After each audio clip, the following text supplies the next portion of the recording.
Hello ma'am ngasi vlog sidi ayuki tan hawasida na hawjarage dadi ayuki jakum change hajik tan hawdana ko tan angang singi chana ba ko na ba tawba hawdorabani ngasi matang dum yengminarasi ma'am aba tai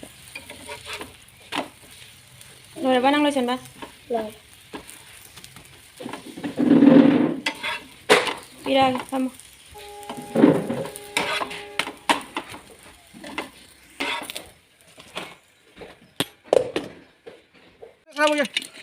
jadi cuna itu so mas aja kemarin tuh. So berapa? 손대기 지디 makadagi jeuna makadagi jeuna so mas itu so mas aku. asal ya do as tahu na ngang sino asal ya nang Itu kicu sana sama. dah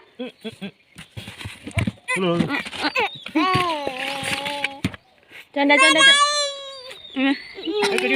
mana ko sore keji da maja Amal dulu.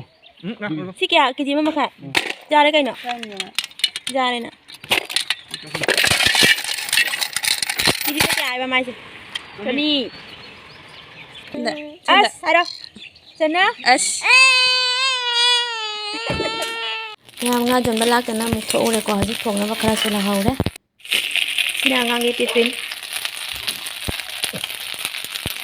lok na kana sina ngai ta tan ma haure ni tan ma tiffin jan hau ge theng ani sina chanu pi do ge ni ma ge tiffin haudoin Madugina pasta hap kare bagina setan semana atada chini hapaga haira ka hobo to adu da tobi wa adu jam pa me mande adu duna ma ki se tobi rani somdana nga ngau ge tena jila hobo nga da laira ka ba se ona thong ge ten thing su thing ge ta se nga thong ge ta se nang de ba kang ge ba cha ba lao se kai no se nang jadi mai nang đây ga sai ke no jau bu tha oi hai ra pang jau bu da senang ge sana la siga chana dana cha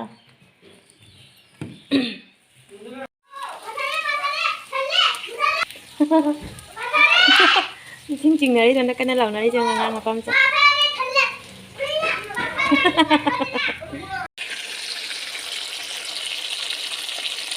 nga ki kana nga phat la tiang ki tiang ka nang dai ba kang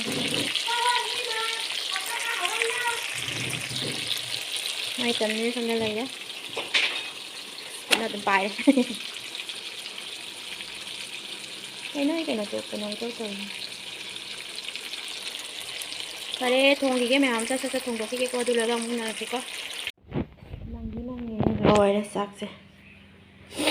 rồi bà ga moi ni di sạc thì đồ có thầm bị được có anh tôi moi cha ra này thao lôi xả laga thao bạc lại đi đưa rồi có na coi tiền một cha này có na tiền đi nga siki nga dama thong bire sika ina sinjom chu bire chambut ama lai re ko sitan na tiền jam su de papa di cha yam cha de cha ke tang tani papa ge de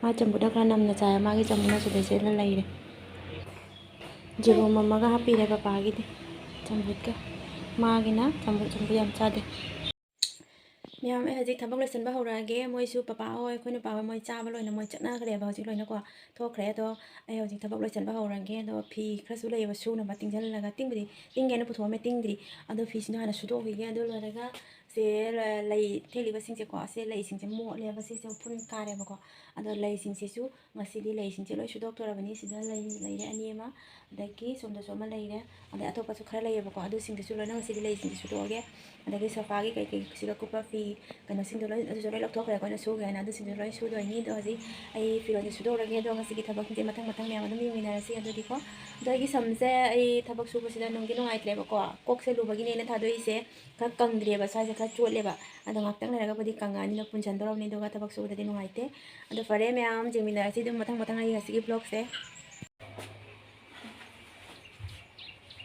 lei sing ji hana kan do ki ge Tadi su pada orang jika nak piba mod pasing je, sih mirang kena kan nak pasing je, di sini tu lah, lain nak san mina su pada cak luar jadi ba, mirang je cak nak bahan nak kan do.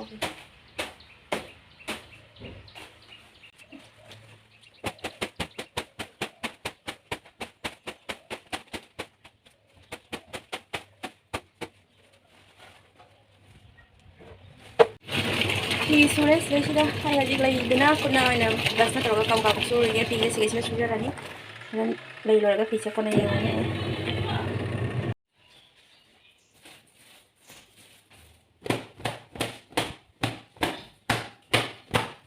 ꯁꯤꯁꯇ ꯅꯞꯁꯜꯂꯝꯃꯤ ꯃꯥꯅ ꯇꯧꯔꯤꯁꯦ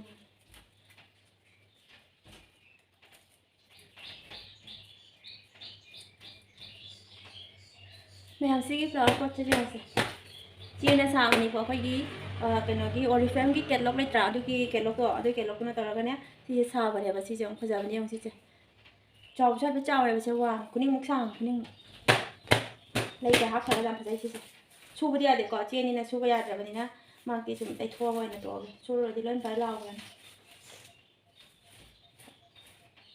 ꯃꯅꯤꯡꯁꯤꯅ ꯀꯩꯅꯣ ꯇꯧꯕꯒꯤ ꯁꯨꯝ ꯈꯔ ꯀꯩꯅꯣ ꯃꯥꯏ ꯀꯂꯔꯁꯦ ꯂꯩ ꯃꯊꯛ ꯊꯪꯕꯁꯤꯅ ꯈꯔ ꯀꯂꯔꯁꯦ ꯗꯤꯁꯀꯂꯔ ꯑꯣꯏꯔꯦ ꯃꯊꯛ ꯊꯪꯕꯁꯤꯒ ꯃꯊꯛꯀꯤ ꯀꯂꯔꯁꯤꯒ ꯃꯅꯤꯡꯒꯤ ꯀꯂꯔꯁꯤꯒ ꯃꯥꯟꯅꯁꯤꯅ ꯈꯤꯇꯪ ꯂꯩꯕꯅꯦ ꯃꯥꯁꯦ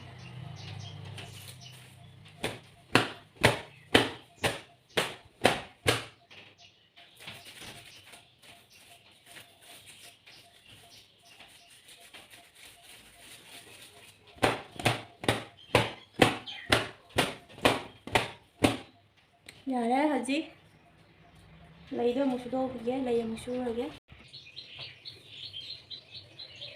ꯂꯩꯁꯤꯗ ꯏꯟꯁꯤꯜꯂꯒ ꯊꯝꯃꯒ ꯉꯁꯥꯏ ꯕ꯭ꯔꯁꯅ ꯇꯧꯕ ꯌꯥꯒꯗ꯭ꯔꯥ ꯈꯪꯗꯦ ꯁꯤ ꯂꯩ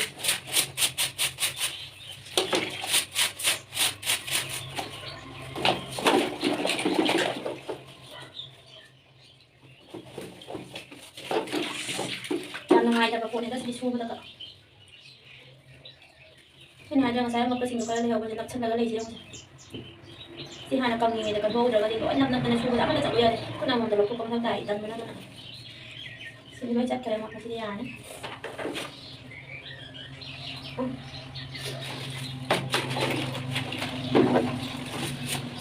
ꯀꯨꯏꯔꯦ ꯁꯨꯗꯕ ꯅꯍꯥꯟ ꯁꯨꯈꯤꯕꯗꯣ ꯃꯃꯥꯡꯗ ꯁꯨꯈꯤꯕꯗꯣ ꯍꯥꯏꯐꯦꯠ ꯀꯨꯏꯔꯦ ꯑꯗꯨꯅ ꯃꯣꯠꯂꯦ ꯌꯥꯝꯅ ꯂꯩꯁꯤꯡꯁꯦ ꯃꯣꯠꯁꯜꯂꯦ ꯀꯅꯥ ꯂꯥꯛꯏꯖꯥꯠꯅꯣ ꯀꯅꯥꯅꯣ ꯆꯪꯕ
ꯂꯣꯏꯔꯦ ꯂꯩ ꯁꯨꯕ ꯍꯧꯖꯤꯛ ꯐꯧꯗꯣꯛꯑꯒꯦ ꯂꯩꯁꯤꯡꯁꯦ ꯑꯃꯨꯛ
ꯍꯧꯖꯤꯛ ꯊꯕꯛ ꯑꯌꯥꯝꯕ ꯂꯣꯏꯁꯤꯜꯂꯅ ꯂꯣꯏꯔꯦꯀꯣ ꯑꯩ ꯐꯤ ꯁꯨꯗꯣꯛꯇꯅ ꯐꯧꯗꯣꯛꯔꯦꯀꯣ ꯑꯗꯣ ꯑꯩ ꯂꯩꯁꯨ ꯐꯧꯗꯣꯛꯈ꯭ꯔꯦꯗꯅꯀꯣ ꯑꯩ ꯊꯕꯛ ꯂꯣꯏꯔꯦ ꯍꯧꯖꯤꯛ ꯑꯌꯥꯝꯕ ꯑꯗꯣ ꯑꯩ ꯍꯧꯖꯤꯛꯁꯦ ꯊꯕꯛ ꯑꯃꯈꯛ ꯇꯧꯒꯦꯅ ꯇꯧꯔꯤ ꯑꯗꯣ ꯃꯌꯥꯝ ꯀꯩ ꯊꯕꯛꯅോ ꯍꯥꯏꯕꯗꯨꯗꯤ ꯍꯧꯖꯤꯛ ꯌꯦꯡꯃꯤꯟꯅꯔꯁꯤ ꯃꯌꯥꯝꯗꯨ ꯊꯕꯛꯇꯣꯀꯣ ꯑꯩꯅ ꯁꯤꯒꯤ ꯊꯕꯛꯁꯦ ꯑꯩꯅ ꯑꯍꯥꯟꯗꯒꯤ ꯑꯁꯤꯇꯪ ꯂꯣꯏꯁꯟꯒꯦꯁꯦ ꯇꯧꯒꯦꯅ ꯈꯟꯕꯅꯦꯕ ꯑꯗꯣ ꯇꯧꯕꯁꯦ ꯏꯉꯝ ꯉꯝꯗꯕ ꯍꯥꯏꯇꯥꯔꯦꯀꯣ ꯑꯗꯨꯗꯨꯅ ꯑꯩ ꯉꯁꯤꯁꯤꯗꯤ ꯑꯩ ꯑꯗꯨꯒꯤ ꯊꯕꯛꯁꯦ ꯑꯩ ꯄꯨꯊꯣꯛꯑꯒꯦ ꯉꯁꯤꯗꯤ ꯑꯩ ꯇꯧꯊꯣꯛꯑꯒꯦꯀꯣ ꯑꯁꯤꯁꯦ ꯇꯧꯗꯕ ꯌꯥꯗ꯭ꯔꯕ ꯃꯊꯧ ꯂꯥꯛꯑꯦꯕ ꯑꯗꯨꯗꯨꯒꯤ ꯃꯥꯒꯤ ꯃꯊꯧ ꯂꯥꯛꯑꯦꯕ ꯑꯗꯨꯗꯨꯅꯅꯤ ꯑꯩ ꯍꯧꯖꯤꯛ ꯇꯧꯗꯣꯏꯁꯦ ꯑꯗꯨꯅ ꯌꯦꯡꯃꯤꯟꯅꯔꯁꯤ ꯑꯗꯨꯗꯤ ꯀꯩ ꯊꯕꯛꯅꯣ ꯍꯥꯏꯕꯗꯣ ꯃꯌꯥꯝ ꯑꯩꯒꯤ ꯊꯕꯛ ꯍꯥꯏꯗꯣ ꯁꯤꯅꯤꯁꯦ ꯁꯤ ꯍꯧꯖꯤꯛ ꯐꯣꯠꯇꯣꯏꯅꯦꯕꯀꯣ ꯄꯨꯟꯅ ꯐꯣꯠꯇꯣꯏꯅꯦꯕ ꯁꯤꯒꯤ ꯐꯤꯁꯤꯗ ꯁꯤꯒꯤ ꯀꯩꯅꯣꯁꯦ ꯑꯁꯤ ꯐꯣꯠꯇꯣꯏꯅꯦ ꯍꯧꯖꯤꯛ ꯑꯩ ꯍꯧꯖꯤꯛ ꯐꯣꯠꯀꯦ ꯍꯧꯔꯛꯑꯒꯦ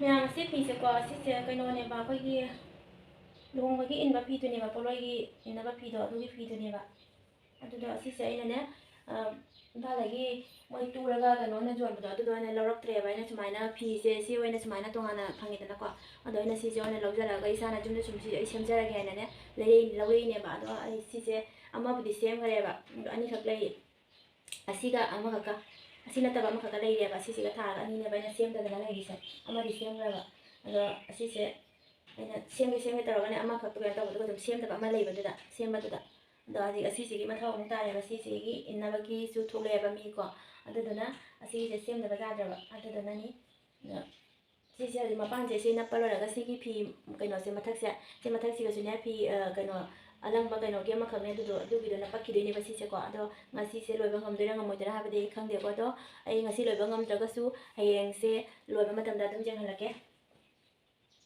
ngasi ang mga di edum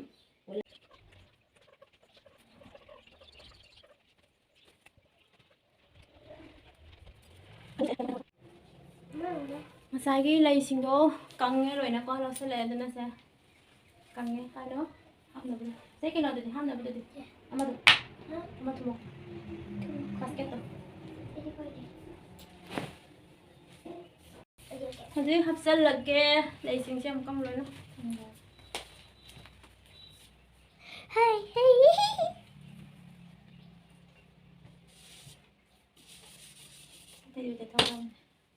Sina mamaga papagagi fotonya ina siga sum thamma ka kaya Mama, leia subra. ha Leia suira. sui ne mo le na Leia subra, leia suda. suri ne mo le na suri ne Suda mama. suda ma le ya Hey. Ay collection lagi. hajik ngatang tumo ren dang lai to bada tumning da na ba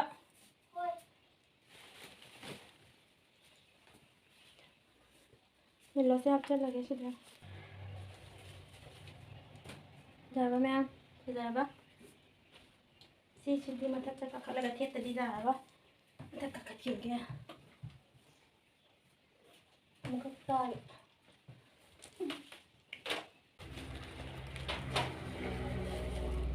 Lamba nungai treda.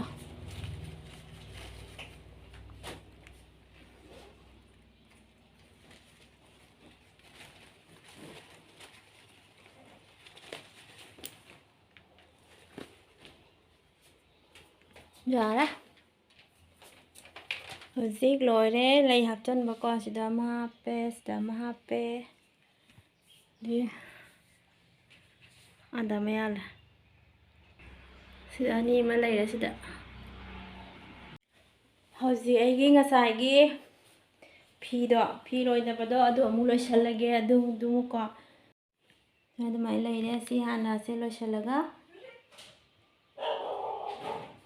aduga ngaktang hipage aduga horen nungthinda mu unarasi ko jenam lendokhi akhoi gi jenam singse papana nane sar chai banane chasan badane mana sing loi kangne ba jenam je kangre ba aduduna si hana gi kanu si lendoktraga di phajara roiba si lendokane anauba chonghalakpado aduduna phajaba ken tawde banduna lendhoge tayni Bobby mati ja. Tomato से पाले खरा खरा देसी ने ले रखने का चारा से बाजार नहीं दुगा बाजार की बिलाती ओइल रे मैं सब ती कनी छना ꯍꯥꯏꯒꯠꯂꯛꯀꯅꯤ ꯌꯥꯝ ꯊꯦꯛꯈꯔꯦ ꯌꯦꯡꯉꯨ ꯄꯥꯟꯕꯗꯤ ꯄꯥꯜꯂꯦ ꯐꯖꯅ ꯑꯗꯨ ꯃꯗꯨ ꯁꯤꯒꯁꯦ ꯐꯖꯅ ꯄꯥꯜꯂꯦ ꯑꯗꯨ ꯌꯥꯔꯦ ꯑꯃ ꯃꯨꯟꯗꯣꯔꯦ ꯈꯔ ꯃꯨꯜꯂꯛꯑꯦ ꯃꯨꯜꯂꯛꯏꯅꯤꯁꯦ ꯃꯁꯤꯈꯩꯁꯦ ꯇꯦꯛꯏꯔꯅꯦ ꯃꯁꯥꯁꯦ ꯇꯦꯛꯏꯔ ꯈꯪꯗꯦꯅꯦ ꯇꯦꯛꯑꯦꯅꯦ ꯇꯦꯛꯑꯦ ꯑꯗꯨ ꯆꯪꯉꯣ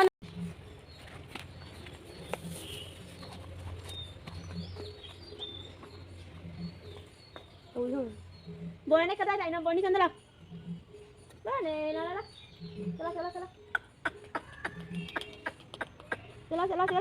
Cela. Jangan malu sih nak ikat je kari gina. Jangan malu sih ikat je gina apa nang ha? Jangan malu jangan lihat macam ngai siapa bahasa. Ikat tanah dah siapa bahasa. Jangan malu sih mana ikat tanah. Jangan malu jangan kadau lain apa sih. Jo. Ada jumlah calo. Silakan. Lorem tu. Cepu gua. Cepu gua. Ada pun. Bejan bodoh mas.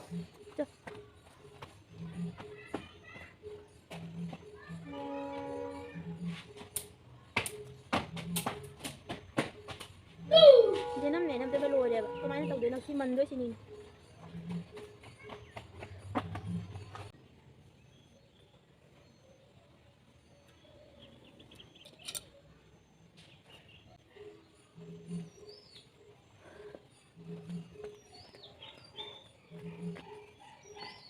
Saya lagi mulim juga. Video của em thì trên 5 video. Một tuần sẽ nói nên cần rồi nè. Chậu cột băng ngâm tề bây giờ năm lấy căng sẽ lấy vậy. Thì giờ đông gặp này bây giờ năm nhà này. Sinh cho đâm hay sẽ lấy cần nó tới châu rồi sẽ sinh cho trai này trai nó tới sẽ không. Chỉ đâm sẽ phải đâm nó rồi.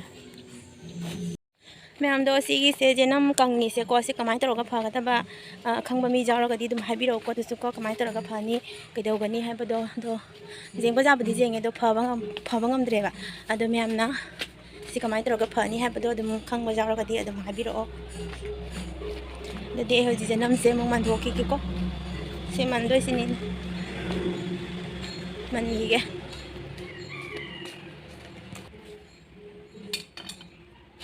Sida pamaga duman lagi. Ang sing sana di kana sumangda ji. Mo sana siya.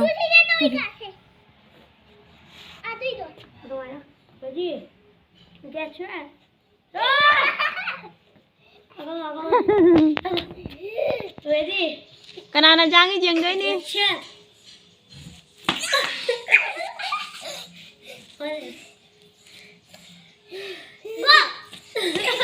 Sana jade sigalaw.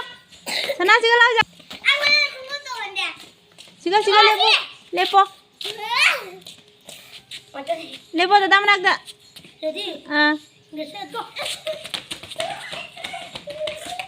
Ay makay din nagda ida.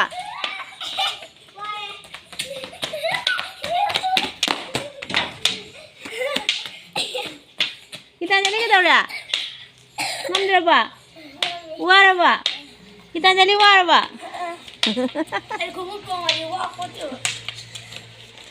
Ma'am aigi ngasagi fido ado ai haji loire semba ado ai loina semba do loina ohon badi ngamdre ba ko ado haji ai loiraga oina olage ma'am da ko ado loibadi loira haise fi mapan gi napado ado khapudi loire ba do pura fi duma semba di loitre ba marak su kra hap kada ba wale ba do magi mapan gi border sin do ado ga hap di ado di loisale ba ko ado yengsi ma'am da yengan ge ado su Sida lagi ya, ma'am lagi video si mapanda, may mapan sili se. Asi sini abay nang asay semi do, si loy na semba matamda si uhan ba ding amdre. Loy ko ina jeng hale.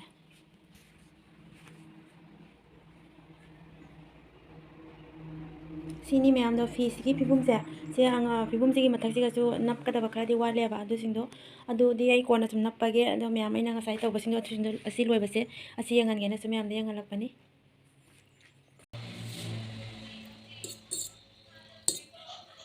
Moi sandagi se tahau dari moi lai bangam de moi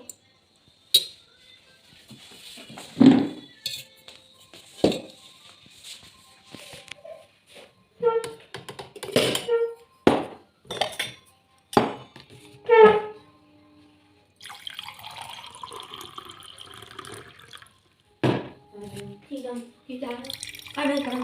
Lâu rồi nâng nhìn để sao mà lâu rồi nào kia mà nâng kia mà xin chào tôi chắc sẽ nào ka nâng cái cara mà nào thì nào lạc đi ba Luckily.